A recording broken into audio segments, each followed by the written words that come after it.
I think one of the most common complaints I see about historical products is how a movie or a video game has historical inaccuracies or is not realistic because, well, insert any arbitrary reason here. Think about all those times when a movie or a video game trailer set the internet on fire by some display of inaccuracy, and you know what I mean. I have myself over the last 3 to 4 years been making YouTube videos about history.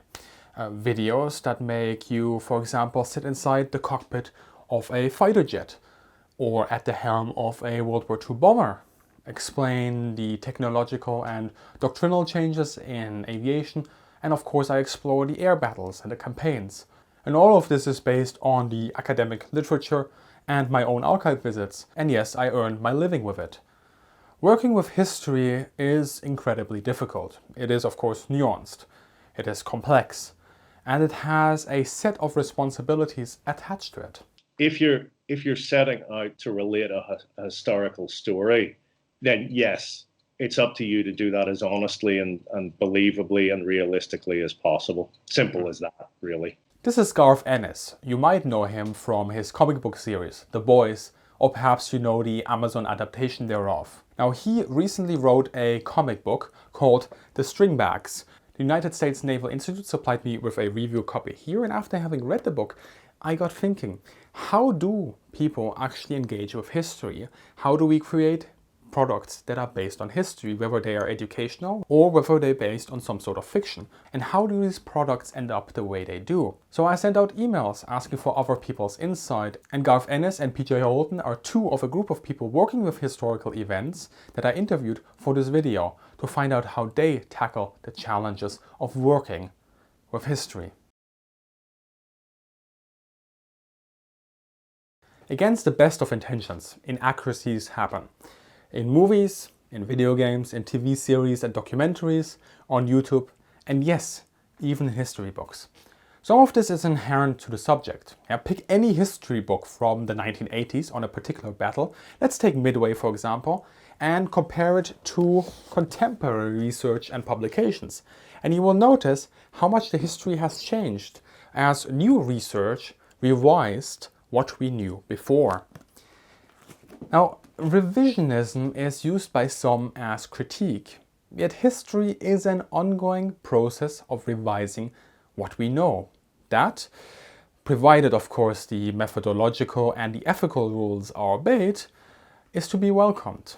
As one of my professors once said, history is not what happened, but what we can prove has happened.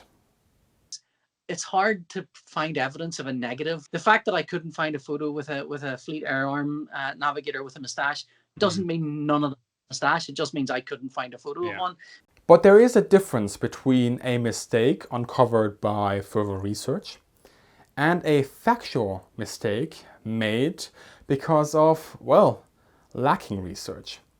I could talk about the latter here at length, but that actually starts to fall outside the scope of this video. So let me just say that yes, they shouldn't happen.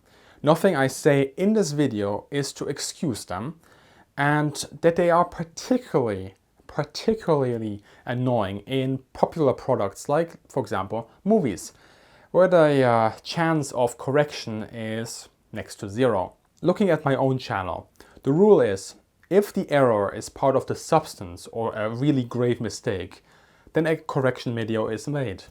If it's an annoying slip of the tongue that somehow just doesn't get picked up in the edit, like when I said this, ceiling is around 550,000 feet. 550,000 feet. I meant 55,000 feet, and this is an annoying mistake, but it doesn't really detract from the overall video. In this case, a correction can be made, for example, with a pinned comment, which I have done.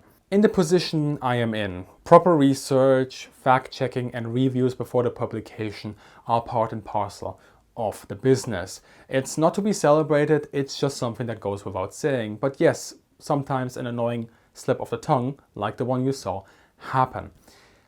But if there is a grave mistake, and I've made one of those ones, a correction video is made. And it's not a pretty feeling, but this is the way. It is a question of responsibility, accountability, and respect. Yet the feeling of paralysis about getting stuff wrong is, beyond of course, once again, the methodological and the ethical reasons, the reason why so many people that work with history work really hard trying to avoid them. I experienced this feeling myself, but it was not until my conversation with Jason Morningstar that I had a word for it. So there's a concept in tabletop role-playing called history panic. Mm-hmm. And the idea behind history panic is that if you're playing in a historical setting, everyone is going to be a little uncomfortable and a little nervous because they don't want to get things wrong. They don't want to make mistakes. They don't want to, and in some cases even like they don't want to be insensitive to sort of lived reality. Jason comes from a tabletop RPG background. He even crowdfunded his own game, Night Witches. He was describing history panic here from a player's point of view, but it also applies to those of us that create these products. And in order to get things right and not wrong, we sometimes go down to a ridiculous degree of detail. Like for example, PJ Holden, the artist behind the Stringbags, tried to decide on how to draw his characters' uniforms. For example, on things like goggles and flight helmets and stuff, I'd read a thing that said, even though you can get books that will go, here's what it looked like at this date, look like at that date, and so on, and you can go, right, well, we're at this date, so it must have been this uniform. And then something that says, well, the turnover of pilots was so fast and so high that frequently pilots would they might get the most modern helmet, but they might have the older goggles, or they might have, so suddenly mix and matching is possible, and just your head's throbbing with too much information. At some point, you've got to kind of lay down the books and go, this has to be drawn.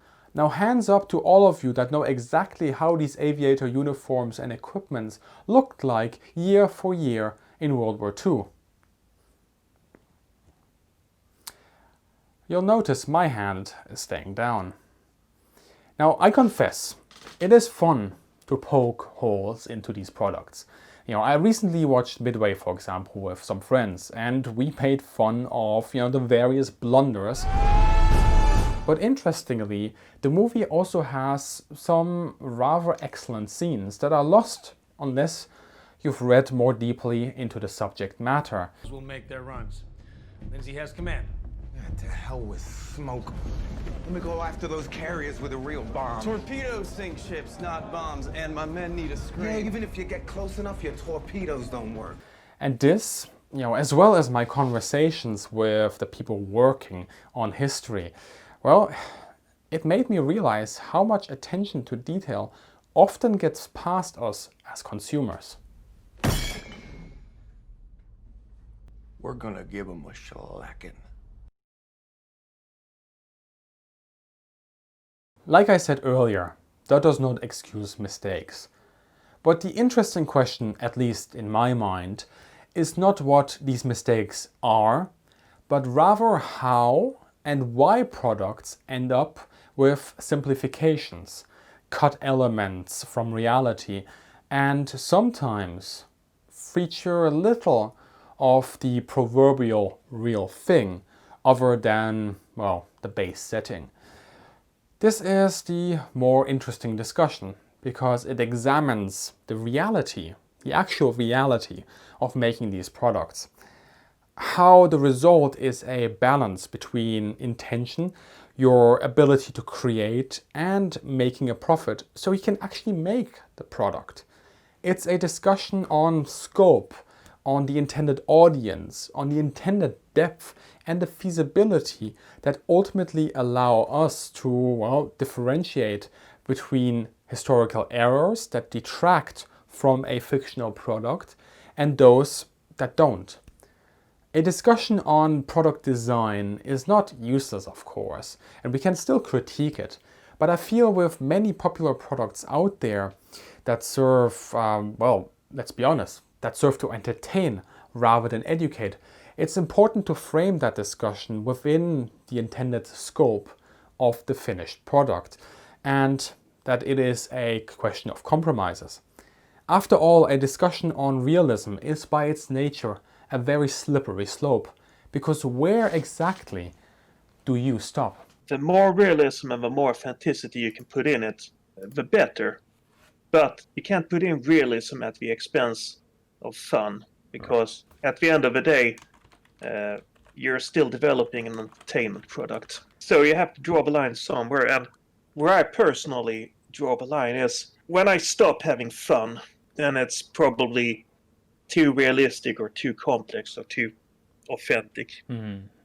And of course, where I draw that line is different from where you draw the line or where someone else draws the line. That was Niels from Triassic Games, and he's worked on titles like Atlantic Fleet, Cold Waters, and he's now bringing out Sea Power. He knows what he is talking about, having made games of varying complexity that were successful and sold. For another take on all of this, by the way, consider checking out this video by Bernhard over on Military History Visualized. Now, of course, I realize that money often makes people uncomfortable. But without money, products can't be made. And the fact remains that the larger the audience, the more likely you will make a profit. And to do that, you need to find the largest common denominator to sell to. Now, a pessimist would think of this largest common denominator as this hopeless ragtag band of lemmings. But I would contend that a realist would see it as a point of optimism. Let me explain. Like anyone who's ever sold something, I get criticism about my videos. Some find them, quite frankly, boring, and some find them too simple. Both sides, in their own way, have a point, and that point is, I don't make content that they like, and that's fine. But some of you are here, watching right now. Some of you have been here for months or even years, and some of you will continue to stay here. And some of you even go as far as to support me via Patreon or channel memberships to allow me to be here with you. And I am not the only one. The project grew substantially over the course of the Kickstarter, and since then, I've published additional materials for the game to take it in some different directions, or to add some more information to your game if you want to try a different duty station, for example. Everyone I talk to could have a larger audience if they wanted to. They would just have to change the design of things, make things more generic or make them faster. I could make more videos if I just simplify my content. And thus I would grow faster, get more subscribers, get more views, and yes, I would have Raid Shadow Legends sponsor every single video. I could do that, but that's not my product, that's not my goal. My goal is to make, military aviation history approachable. Get people close to these machines, build up an interest in the subject, and do it while working with the academic literature and my own research trips to the archives. Thus, this largest common denominator for me is not the mass market, but based on making an interesting product based on my own vision and getting people to engage with that. It has to be well designed. And everyone I interview had a clear vision of what they intended to do, and they stay on target. But of course, we temper it with reality. And that reality is how these products are financed, which ultimately comes down to how well they are received and how well they sell. Majority of players of every game, and World of Warships is not an exclusion, is a silent majority. So they play the game and they show their opinion about the game in a silent manner by playing more or playing less, by picking certain decisions. And engaging in discussions regarding how the game should be designed and providing feedback and talking about certain aspects of the game is something what's done by a rather small portion of people. Also, players who discuss things online are usually much more involved than the majority of players, so they are more skilled, they are more involved, they play more, and thus they think about the design of the game from their own perspective. This normal thing. I prefer the tabletop games, the simulations, the tabletop war games, but I do realize that if we would switch some mechanics towards the more like historical accurate simulation things, it would cut off a big amount of the audience. What Sergey and Victor from Wargaming just said might sound cold or dismissive. It's not. It's the words of those who know their audience and have the data to back them up. And to have success and pay everyone in their company, that data gives a measure of guarantee. Of course, they too listen to their audience. They'd be silly not to. Nonetheless, we always and constantly monitor these things because this is like an additional source of thoughts about our game. Everyone that's selling a product has data. What sold well, what didn't. I might not be a data genius, but I understand basic econometrics. My Inside the Cockpit videos, for example, they do relatively well, except on trainer aircraft. When I do trainers, some people appreciate it in the comments and it makes me really happy. But if I flip it over to views and conversion to Patreon supporters, the data is clear. Trainers don't pull. Thus I have an idea of what my audience wants. And I continue to do trainer aircraft because I believe they are important and of course part of the history, but they cannot become the mainstay of my channel. So you might see what I actually mean. I still have my vision of my content, but I also have to have a balanced strategy between what I want my product to be, what I can realistically produce as a one-man production team, and what I can sell. In fact, all popular history products are based around this: movies, video games, historical fiction. Some are pure commercial enterprises, and some are non-profit projects by charities, but even they need donations. And some follow an educational vision. Once I was able to wrap my head around this, I also started to understand why products end up in the way that they end up. I started to be at peace with products that fall within my interest sphere, but are obviously not meant for me. And that might differ to you. For example, I enjoyed the Dunkirk air scenes because I feel that the movie had the right mixture of intent, tone, and authenticity in the air combat, considering, of course, the modern limitations that the movie makers had on filming this with real aircraft.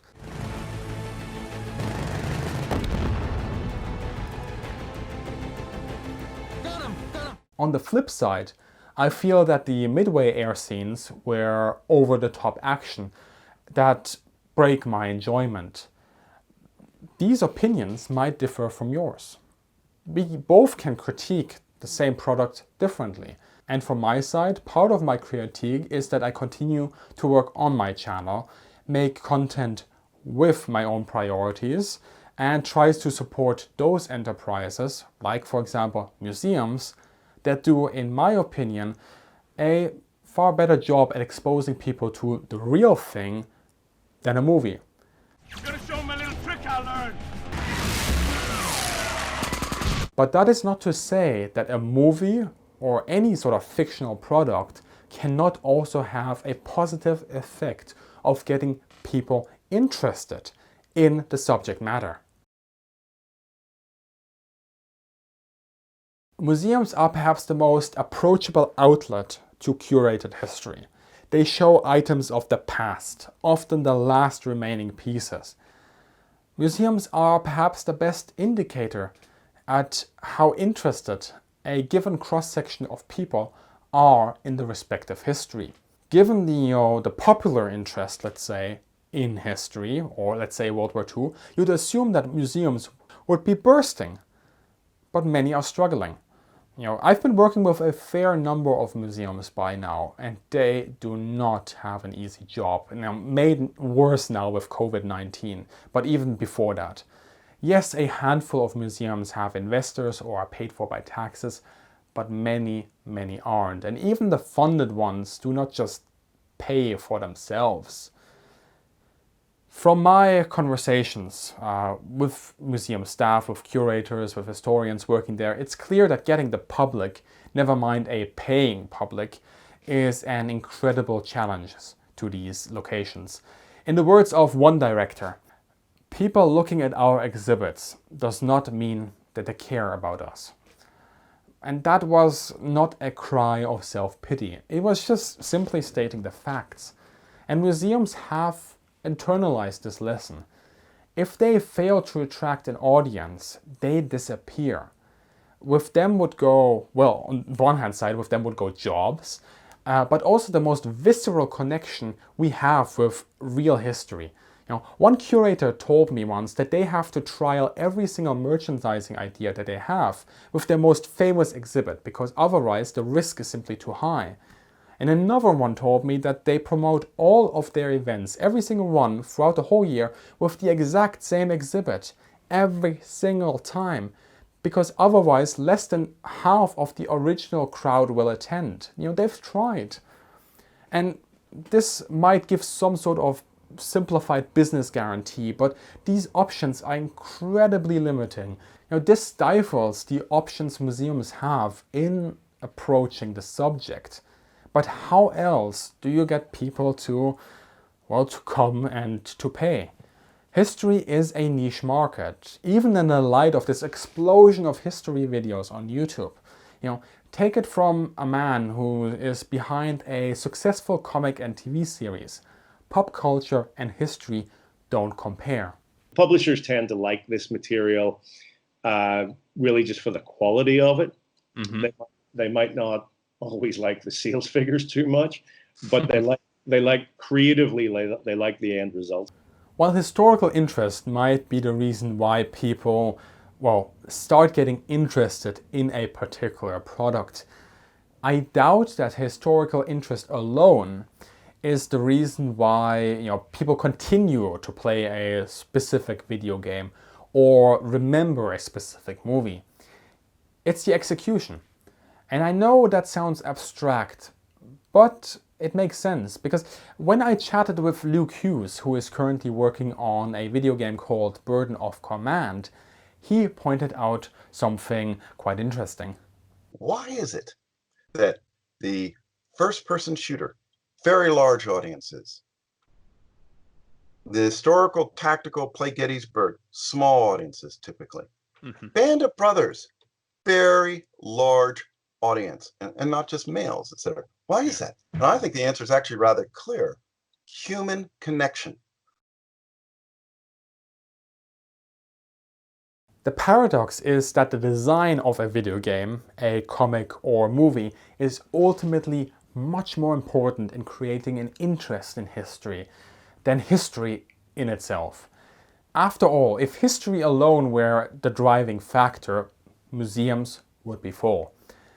But the inherent problem with a museum is, how do you build a connection that captivates people?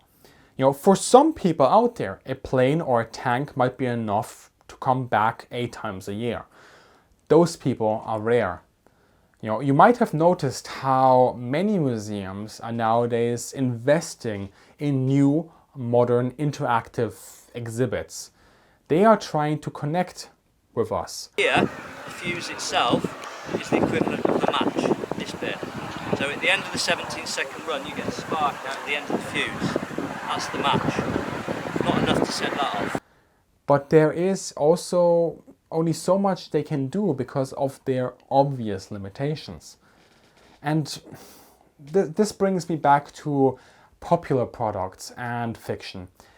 Fictional elements set within that historic framework are often criticized, and they are risky, but there is a good reason why a lot of people do this.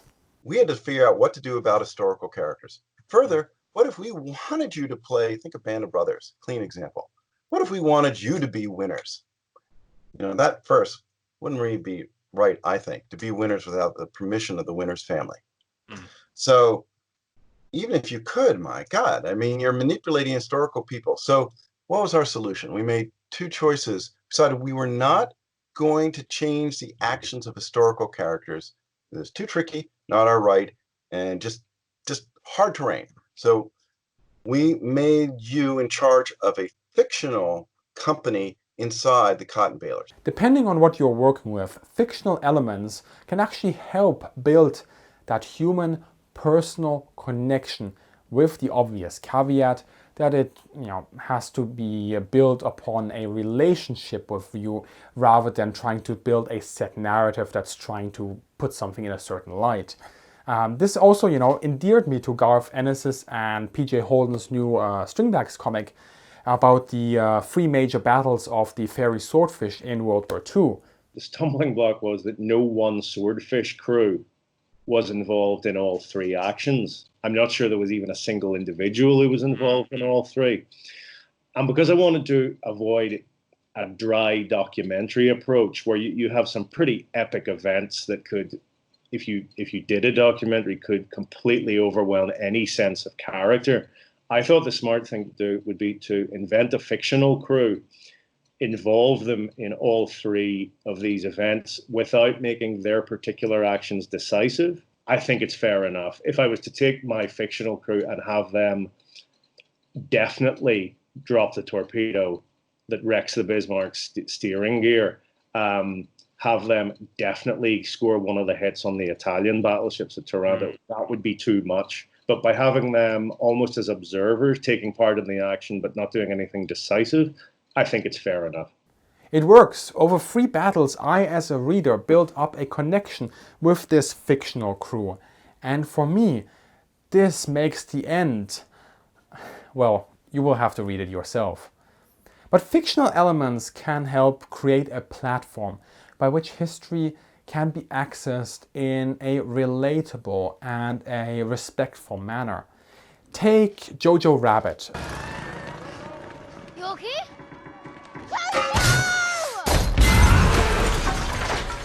A comedy that is really effective, in my opinion, at hitting home the absolute vile nature of Nazi Germany. See that American's there?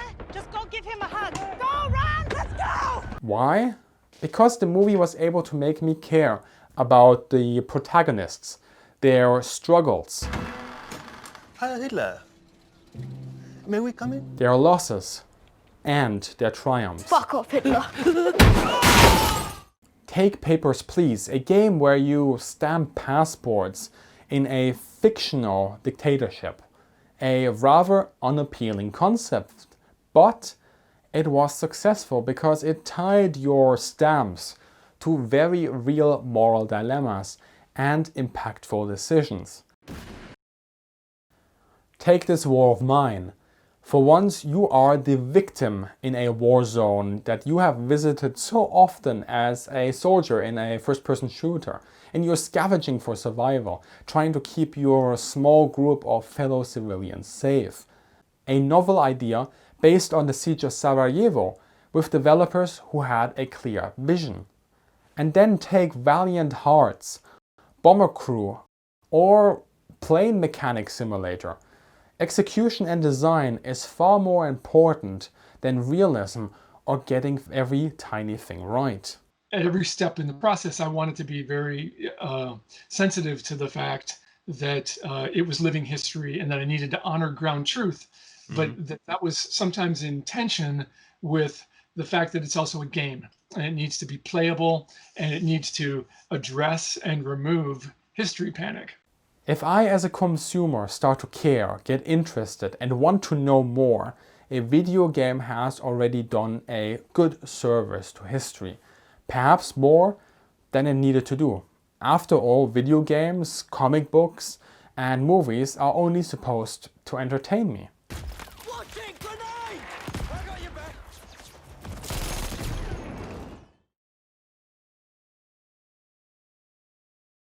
Thankfully, in the modern world, a lot of people can actually build a product based on their vision. In the old days, I would have had to approach a TV channel for a show like Inside the Cockpit. It's very unlikely that it would have been accepted. After all, who am I? But even if the idea would have been changed, would have been warped to the point you wouldn't recognize anymore, because TV documentaries and TV channels, well, they have their own traditional way of doing things, and they have a different vision and different intention than me. But I don't need TV. I have YouTube, I have Patreon, I have crowdfunding, which has given me and many others a chance to share our passion and ideas outside of the traditional restrictive channels. Well, Kickstarter is a really valuable tool for a small independent developer because it's going to allow me to increase my reach and allow people who weren't going to be aware of it otherwise to see it. It's a pretty logical tool that's often used sort of at my scale. Having gone through 2 crowdfunding campaigns myself, in which viewers like yourself have supported the creation of these books, I agree. Now, these books that I worked on and continue to work on with Burnout for Military History Visualize, let alone the academic Panzerkonferenz that we crowdfunded, which is sadly postponed to 2021 due to COVID, would probably never have been possible in sort of a traditional publishing world. But talking about that world, actually the success and the newfound demand in nowadays world can build new opportunities. Dead Reckoning are a division of the Naval Institute Press, and they are, as far as I know, the first imprint or publishing outfit in a long time to dedicate themselves to war comics. And as I have quite a long history of producing material like that, they came to me. Museums too have been getting an unlikely second wind. Take video games. They cannot be realistic, but I have it on good authority, actually multiple authorities in multiple museums, that video games created a new drive into World War II museums. Predominantly tank museums due to the success of World of Tanks, but some of that stuff still trickles over. At a museum I once filmed at, a volunteer who had worked there for many years told me that when he started out, only old people like himself would come and visit. Now it's the young kids that are dragging the old into the museums, and they know their stuff. And the reason for that is, well, they saw something in a video game and they engaged with that object, and then they wanted to see it in real life. Of course, that doesn't mean that museums are bathing in newfound success. Games alone will not turn this ship around. But I think the fact that more and more history products break sort of into popular culture, that is a point of optimism. Whether that optimism is followed up by results, well, that depends on everyone. So the fact is, when these things go away, when these genres go away, you know, it's only usually a few people hold on to them and maybe try and bring them back again. But when they go away, they go away. You know, they're not sort of lingering in the background waiting to come up. It has to be a person doing that. Yeah. And the readers don't necessarily demand it because they are taking whatever's being, whatever's out there, whatever's available. But if the war comics aren't available, they're not buying it. So it's easier to poke holes, harder to get cracking. This brings me to my conclusion, at which point I have to say, I don't really know what my conclusion is. You know, my time spent with people that have a passion for history, that work in museums, that launch crowdfunders based on their product ideas that have something to do with history, and from my own experience with my channel, I can only emphasize the obvious. You know, this really only works when these people can make ends meet. We are all of us accustomed to having access to everything at any point in time, and we easily forget what it takes to make this possible. So if you or I like a product or a service or a museum or a creator, and it is within our means to support this endeavor, we should really consider doing it. Because we never know how many good ideas will not get realized otherwise, or how many things actually will disappear before we know it. Before you leave, I will have a playlist here with all the interviews I conducted. If you have the time, I highly encourage you to listen to at least one of them. I want to thank everyone I talked to, and of course the United States Naval Insitute for setting up some of the contacts. I also want to thank the people that contributed some of the footage you saw in this video. All of the links to all of the products and creators are of course in the description below. I also want to thank my Patreon supporters and channel members who make this channel possible. And as always, I hope all of you have a great day, and see you in the sky.